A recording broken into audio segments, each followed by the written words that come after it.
धनवंती हरियाणवी ताई की राम राम। बड़ों को नमस्ते, छोटों को प्यार भरा आशीर्वाद।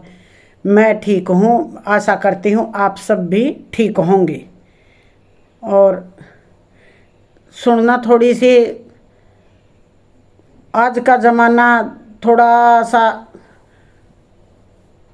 मोबाइल के टच में आकर इतना व्यवहार खराब होता जा रहा है बच्चों का, जिससे कोई हिसाब नहीं। और ये पहले क्या होता था, एक दूसरे से मिल लेते थे, कोई बात नहीं, जब तक मिलते थे तब तक की ही दोस्ती थी। या कोई मेन है तो स्पेशल उसके घर जाकर ही आदमी मिलकर आया करता, औरत की कोई हिम्मत नहीं हुआ करती। तब हमारी संस्कृति ऐसी नहीं थी। अब आजकल क्या है, इस सब फोन ने इतना दिमाग खराब कर रखा है कि हम सोच भी नहीं सकते। आदमियों का तो नाम बदनाम है, ये औरतें भी नहीं टिकती। जिसके एक सच्ची घटना के साथ रूबरू हो रही हूँ, गांव की बात है। तो शादी को 20 साल हो चुके, जिसकी शादी को 20 साल हो गए, क्या वो कोई बच्चे रह गए? परिपक्व हो चुके हैं वो, लड़का भी और बहू भी। और बहू तो थी सुंदर ज़्यादा, और लड़के का रंग था सावला। यही देखा जाता है, कमाऊ पूत है, अच्छी ज़मीन है, अच्छा बिजनेस है, दुकान पर अच्छा खासा कमा लेता है, ठीक है, यही तो चाहिए। तो बहुत बढ़िया व्यवहार चल रहा था आपस में एक दूसरे के साथ। 10-12 साल तो परिवार के साथ भी रही। जब 4 भाई थे लड़के, चारों जब अलग हुए तो वो बहू इतनी शरीफ थी कि वो अलग नहीं हो रही थी। तो उसकी सास ने बोला, बेटा मैं तो छोटे में रहूँगी और तू सबसे बड़ी है, और घर की लाइन को तो इतना सवार के संजो के रखा कि हम बता नहीं सकते। तो ऐसा कर बेटा, अब अलग सभी हो रहे हैं तो तेरे को क्या अलग से करेंगे? अलग तो ठीक है। वो अलग हो गए तो देखो, जब औरत पर भूत सवार होता है ना, तो उसकी कोई उम्र नहीं होती। हरियाणा में बोलते हैं कि पीछे मती होती है औरत की, उसके ऊपर कभी भी विश्वास नहीं करना चाहिए। अच्छा हो तो उसकी 13वीं हो जाए ना, तभी पता चलता है कि औरत मर चुकी है। देखो क्यों, सब तो एक जैसी नहीं होती, लेकिन एक हो जाती है तो वो एक भैंस पूरे आसपास के तालाब को खराब कर ही देती है घूम घूम कर। वो उसके सिंग बिड़ा, उससे सिंग, वो तो पशु हैं, उनको तो पता नहीं है, लेकिन इंसान को तो पता है ना हम क्या कर रहे हैं। इस मोबाइल ने ऐसा भट्ठा बिठा दिया कि सोच भी नहीं सकते। तब चलो आगे क्या होता है। अब बच्चे बड़े हो गए, स्कूल में पढ़ रहे हैं, अब कॉलेज जाने की तैयारी चल रही हैं। तो देखो, बच्चे जिसके 8वीं 10वीं में बच्चे हो जाते हैं, उस माँ को तो अपने बच्चों की फिक्र रहती है, और उसको कहाँ फुर्सत लगती है। तो उस बहू को भी फुर्सत नहीं थी। वो बोली, जी बहुत दिन हो गए, मैं मेरे मायके जाकर आती हूँ, और रोज़ मेरी माँ के फ़ोन पे फ़ोन आ रहे हैं और वो बीमार है। बोले कोई बात नहीं। बोली मैं सुबह जाके शाम को आ जाऊँगी। बोले कोई बात नहीं, तू कल आ जाना। बोली नहीं, मैं नहीं रुक सकती, यहाँ बच्चों को स्कूल भेजना, ये करना वो करना। देखो तब तक दिमाग ठीक। वो बस में बैठी, अगले ही गांव से और लड़का चढ़ लिया उस बस में। आंख लड़ गई, आंख लड़े जाओ। जब आप बस में बैठे हो, अगर आपके पास फोन नहीं है तो क्या कर लेगा? बातचीत होगी, कौन किसके गांव में कहीं जाएगा, कौन किसके साथ है, वो है। घर में काम ही इतने ज़्यादा हैं तो इतनी दोस्ती नहीं बढ़ पाती। और उन्होंने तो एक दूसरे से फ़ोन संपर्क कर लिया, और घर गई, वापस आई, आ करके बस उसको तो गांव जाते ही माँ बाप से कम बात, 2-3 घंटे रुकी, उस लड़के से ही बात ज़्यादा। तो माँ बाप को भी ये लगा कि ये क्यों, बोले बेटी तो इतनी मजबूर थी तो क्यों आई थी। बाप को महसूस होता है जब बेटी आकर घर में बातें नहीं करती तो वो ससुराल में आने के बाद वो लड़का अपना दुकान पर चला जाए। आजकल भैंस रखते नहीं, क्या काम है, झाड़ू पोछा बर्तन खाना। जो निपुण बहुएं हैं उन्हें तो कुछ लगता ही नहीं ये काम। उन्हें फटाफट काम किया और अपना फ़ोन पे जुट जाए। तो उस लड़के को बोल रखा था मैं ही फ़ोन करूँगी। बोले ठीक है, और अगर तेरे को फ़ोन करना तो इस टाइम से इस टाइम तक करना, और वो भी तब करना जब मैं मिस कॉल मार दूँ, नहीं तो कभी कभार करना। बोले ठीक है। तो एक दिन वो लड़का दुकान से आया और वो फ़ोन सुन रही थी। वो कुदरती ऐसा लगा, लड़के को तो पता ही नहीं। लड़के को तो ये है भाई, फ़ोन कभी मेरी बहन से, कभी मेरी बुआ जी से, तो कभी अपने घर मामी से, यूं ही बातें होती रहती हैं। आजकल तो कर रही होगी, लेकिन वो डर गई।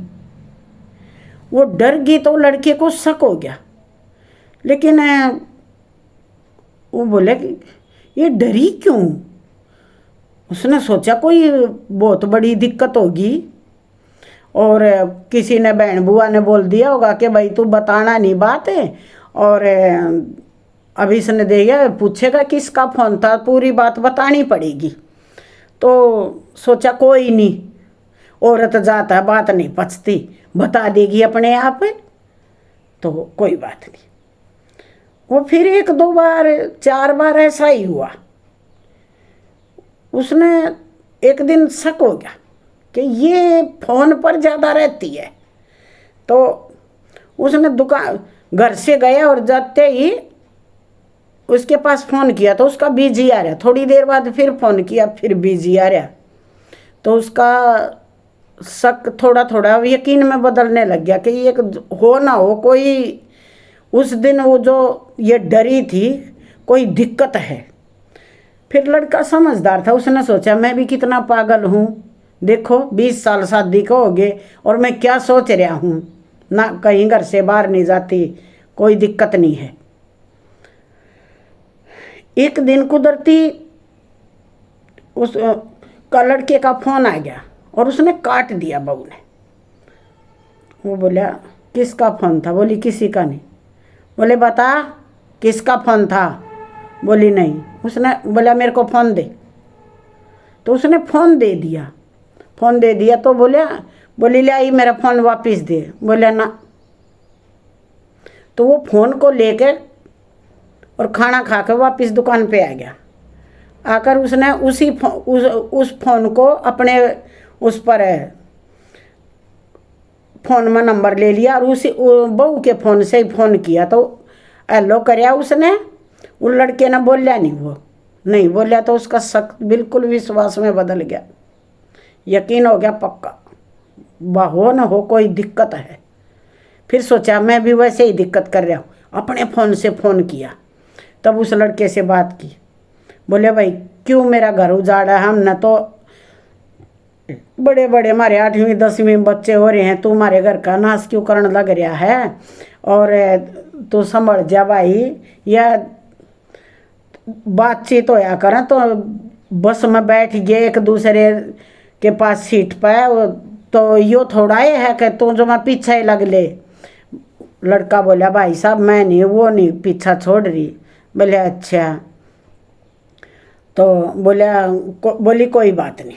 बोले उसने ना सारी बात बता दी। वो बोल रही है कि मैं तेरे बिना रह नहीं सकती। बोला मैंने भी कह दी, पहले मैंने बोला था मैं तेरे बिना नहीं रह सकता, अब वो बोलती है। बोला ठीक से भाई, ठीक से कोई बात नहीं। तो उसने घर आके बोला कि ऐसे ऐसे बात है, और उस लड़के से मेरी सारी बात होगी है, यार देख रिकॉर्डिंग, या किसकी है, उस लड़के की है ना। बोले हाँ।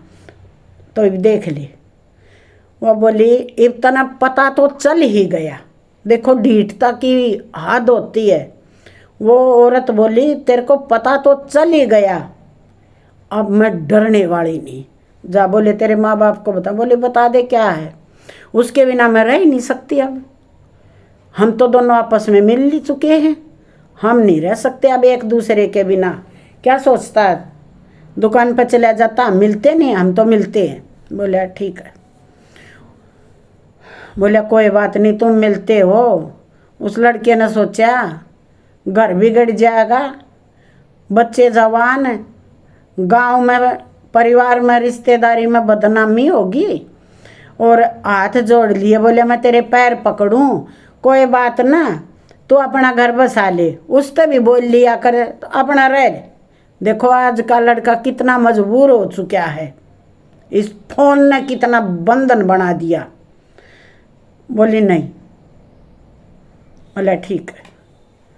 तो उसने एक दूर के रिश्ते में बहन थी, तो उसको बोला कि जैसे सुख दुख में वो बात कर लिया करती आपस में, अच्छा वो था, रिश्तेदारी में रिश्ता था, हम उम्र थी। तो बोली भाई आज क्यों कर फोन करया, आज क्या मन में आई कि इतने साल बाद फोन किया। बोलिया बहन, छोटी बहन मैं तो बड़ी मुश्किल में फंस गया, वो डर गई। बोली भाई बात बता के। बोले ऐसे ऐसे बात है और इस समस्या का सोल्व तेरे पास है। बोली भाई मैं क्या कर सकूँ, मैं तो जानती नहीं, मना तो अब तेरा वाली बहू भी ब्याह में देखी थी। बोले ना तू कर सका है। बोली बता भाई, मैं जान पर खेल का करूँगी मेरे भाई के लिए, सगी बहन ना करके देखो, उसके ऊपर विश्वास हो गया। बोले बता। बोले उस लड़के फलाना नंबर पर एक लड़का है और उसके ये फोटो हैं, उसके साथ तू बात कर और अपना फोटो उसके पास भेज और कह दे मैं तेरे को चाहती हूँ फलान सदी कर। लड़की ने तो वही खेल रचा। बोले बेबे जल्दी तो जल्दी कर दे यो काम। 3-4 दिन तक लगातार वो लड़की तो सांस नहीं, बोली मैं तेरे प्यार में पागल होगी हूँ। वो लड़का बोला तू पागल तो पता नहीं हुई है या नहीं है, कह रही है, लेकिन मैं असली में पागल हूँ। अब तो हम शादी करेंगे नहीं तो भाग जाएंगे। तो उसने ये नहीं बताया मैं शादीशुदा हूँ। कई बार ऐसे फेस होते हैं कि पता नहीं चलता है। और क्यों आजकल तो बड़ी बढ़िया की शादी कर रहे हैं। तो वैसे भी वो 8-7 साल छोटी थी लड़की उस लड़के से। तो बोली भाई ठीक है, रिश्तेदारी में रिश्ता है तो जान पहचान, अब बड़े भाई की हैसियत से कहना मान्या। तो वो जो भी बात करे अपनी भी लड़के की पूरी रिकॉर्डिंग तैयार। 4-5 दिन के बाद वो लड़का बोला कुछ समझ में आई तेरे। और बहू बोली क्या समझावेगा। बोले मैं कह रहा था उस लड़के के साथ तू इतनी बात मत करया कर, अब तो मेरे ख्याल तो वो तो बात करनी बंद कर गया ना, बात करनी के बंद कर गया। ई फोन दरिया मन तो उसका अभी अभी कटिया उसका फोन है, हम तो एक हैं, तू कौन हमारे दोनों के बीच में, मैं नहीं रहूँ। बोले मैं तने जो चाहिए वो बता दे लेकिन तू रह जा। बोली 1 2 3 मारी तो प्लान बन रही है, 2-4 दिन के भीतर मैं तो जाऊंगी, तू अपना इंतजाम कर ले। मैं फिर भी यूँ सोचूँ हूँ कि इन बालका ने तू संभाल लेगा, मैंने पहले ही बता दी है। अब तेरा जी करे रिश्तेदारी परिवार सब में बता और ना बता। बोले माना नहीं बतानी तेरे माँ बाप को भी, ठीक है तेरे माँ बाप कम है, मेरे माँ बाप ज़्यादा हैं, वो सास ससुर। जिसकी बेटी ये कदम उठा लेगी ना बहुत गलत हो जाएगा, तू चली जाएगी पता चल जाएगा, फिर तो देखो मजबूरी है वो तो। लेकिन मैं मेरे मुंह से नहीं बताऊंगा क्योंकि तू पतिव्रता नहीं है, मैं तो पत्नीव्रता जरूर। बोली इन बातों में कुछ नहीं रखा। बोले तू जाएगी। बोली हाँ। तो बोला एक काम कर तू। बोली हाँ, एक बार या फोन रिकॉर्डिंग भी सुन ले फिर चली जाना। बोली ये क्या। बोले ये लड़का कौन बोल रहा है। बोले ये तो वो ही बोल रहा है। अरे या लड़की। बोले इसका तो नहीं पता। तो फिर तने पता है नहीं, इबिया एक लड़की पाई है, मन तो तेरा नंबर लिया था तब निकालने को ले आया जो कर भी। और ये देख ले तू कितनी लड़कियों के साथ होगा इसका चक्कर, क्या होगा। कई बार सुन ली है ये आके 2 शादी कर रखी थी इसने, इस लड़की ने 3 शादी कर रखी थी। तो यो लड़का भी पता नहीं कितनी लड़कियों को झांसे में दे रहा है, और वे लड़कियां कितने लड़कों को झांसे में दे रहे। तू अपने घर न बसा ले, तेरा बच्चा न संभाल ले, तना जो चीज चाहिए वह दे दूँ, तना और नया जेवर चाहिए मैं तेरा नया जेवर बनवा दूँ। एनिवर्सरी 25 साल की मनाओ, मैं 20 साल वाली मना दूँ। बोले ये तो ठीक है, मेरे से तो गलती होगी। और ले उस लड़के को मैं फ़ोन करके डांट देती हूँ। बोले क्यों डांट देगी तू, लड़के ने क्यों डांट देगी? बोली ना मैं डांटूंगी। वो लड़का मना कर, और उसने फ़ोन करके उस लड़के को बहुत कसूता खींचा और बोली दिमाग खराब करने की ज़रूरत नहीं, और अपनी आदमी के हाथ जोड़ा है, पैर पकड़ा है। बोली देखो बुद्धि भ्रष्ट कैसे हो जाती है। बोलते हैं ना ये ऊपरी हवा, या हवा कहाँ से आई, कब आई, कैसे आई बताओ। मिलने भी 8-9 महीने में घर गई थी, और कौन बस में कौन सी हवा, वो इंसान है कि भूत प्रेत है, के है, मेरा क्या हो गया। दूसरे को दोष देने से पहले मैं अपनी हिम्मती को मानती हूँ। आज मैं हाथ जोड़ कर कह रही हूँ कि औरत के ऊपर विश्वास नहीं करना चाहिए। उस बहू ने अपने आदमी को बोला, बोली मैं तेरे पैर पकड़ू हूँ और इस बात को कहीं नहीं बताना। बोला मैं तो कहीं इस बात का पता नहीं था, दूसरे चक्कर का, तब भी नहीं बताता। तेरी और मेरी इज्जत दो के, कल को हमने अपने बच्चे के रिश्ते भी करने हैं, खानदान इसी को तो बोलते हैं।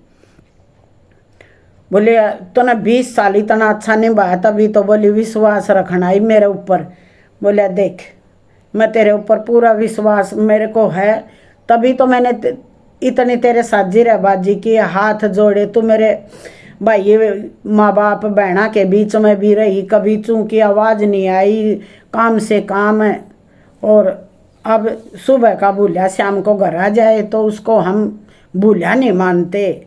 बोली ले ये मेरा मोबाइल भी ले ले, मैं इस मोबाइल से मैं फ़ोन भी नहीं सुनूं, तू बता दिए, और मेरे नाम की भी कहीं फ़ोन करना तो बता दिए, या न्यू को वह है। उसने फ़ोन को भी रख दिया। देखो जब इंसान के सुलटे दिन आते हैं ना, तो गलती करके भी सुधर जाता है। मनुष्य गलती का पुतला है, जो गलती करके पछताए उसे इंसान कहते हैं। जो गलती करके भी नहीं पछतावा उसका क्या कर ले। और वो अपने बच्चों के साथ आराम से रह रही है, हमने तो कोई दिक्कत उसमें लगी नहीं, ना हमारे को पता था। वो तो एक दिन यूं ही बैठे थे, मैं बोली रे बेटा फोन ना न तो दिमाग खराब कर दिया। बोला ताई क्या दिमाग खराब कर दिया, मेरे तो खुद घर में बन गई थी। मैं बोली तेरे घर में छोरी तो वे धीरे कद के ये बहुआड़ा बढ़िया तरिया काम कर रहे हैं, बढ़िया रहो, मैं तो अच्छी घूमती फिरती देखूँ इन। बोला ताई घूमती है फिरती देखा है, फोन के राज का तो फोन ने जाना है। मैं कहा फिर अब बोला, मैं बोली बेटा दे इस बहू पर तो इतना विश्वास, पूरा गांव बोला इतनी शरीफ बहू नहीं, या तो उदाहरण बन रही। बोला देखो उदाहरण भी फैल कर दिए। मैं कहा बेटा कोई बात नहीं, सुबह का बोलिया शाम को घर आ गया। बोला ताई कुछ भी बोल, विश्वास तो गया टूट, और घर बसाना है। मर्द हूँ, मर्द की जबान है, रोऊंगा नहीं। ठीक है पहले बोलते थे औरत को कि औरत पैर की जूती, अब तो ये टोपी बन चुकी हैं, किसी से संभाली जा तो संभाल लो, और नहीं तो घर बर्बाद हो जाएगा। और भाई कहना मानो, आपस में एक दूसरे का विश्वास करके रहो, विश्वास को मत तोड़ो।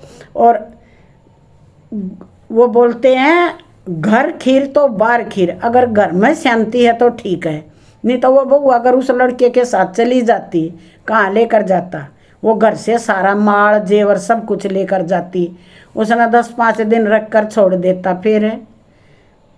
फिर तो कागज चुगने की नौबत आ जाती, छिपने की नौबत आ जाती, कहाँ जाती। मायके वालों को पता चलता, वह नहीं घुसने देंगे, बच्चे नहीं बात करेंगे। फिर हर इंसान अपनी सेल्फ रिस्पेक्ट अपने साथ रखता है, इसलिए इंसान को अपने से मतलब रखना चाहिए और दूसरे इंसान को देखकर खुश रहो, मस्त रहो, स्वस्थ रहो। अगर दूसरे इंसान को देखकर चिढ़ोगे, वो ये कर रहा, वो ये कर रहा, वो बिल्कुल गलत है। जिससे जो अच्छा काम होता हो अच्छा करो। और ताई फोन के माध्यम से बता रही है भाई, आराम तय कुरीतियों को त्यागो और सुनीति अपनाओ, तीर्थ करो, गंगा नहाओ, कोई दिक्कत नहीं। वीडियो बनाओ, बतलाओ, कोई देखे ना देखे, हम खुद देखेंगे, हमारे विचार हैं, हमारे बच्चे देखेंगे। हैं, गंगा स्नान करो, यमुना स्नान करो, सरयू स्नान करो, मंदिर में दर्शन करो, भजन कीर्तन करो, बहुत काम हैं। ठीक है ना, घर उजाड़न की नहीं सोचा करते। ये कई लेहताई ने भी मुँह उठा कर बोल दे हैं, गंगा स्नान करा से वीडियो बनाओ है। भाई गंगा स्नान करा, हाँ, गंगा मैया किसी ने मोल नहीं ले रखी, ये तो सदियों से बहती आ रही है। हैं, पतित पावनी मोक्षदायिनी। हमने तो वो बोलते हैं कुछ गाना बजाना आता नहीं, लेकिन जितना वह है ना, हरे रामा हरे कृष्णा, जय श्री राम सीताराम, जय हनुमान, जिसने जो भगवान की भक्ति करी जा कर लो। मरे पीछे कोई पता नहीं स्वर्ग नरक का। ठीक, अपनी वाणी पर हाथ जोड़ कर को ये सरस्वती मैया वास करे, हमने भगवाना के दर्शन करवा, तीर्था मनवा। अरे तुम तीर्थ में नहा नहीं सकते तो नहाते देख भी नहीं सकते, तुम कहाँ से उतर आए? हमारे देश की संस्कृति ये नहीं है। ज़्यादा सोचन विचारन की जरूरत नहीं है। मस्त रहो, खुश रहो, टेंशन लेने का नहीं, बिल्कुल टेंशन नहीं लेनी। खुश रहो, मस्त रहो, स्वस्थ रहो। और यह घटना बताई है भाई, ये घटना किसी के भी घर में घट सकती है, सतर्क रहो। मिलती हूँ अगली वीडियो में एक सच्ची घटना के साथ। ताई की राम राम।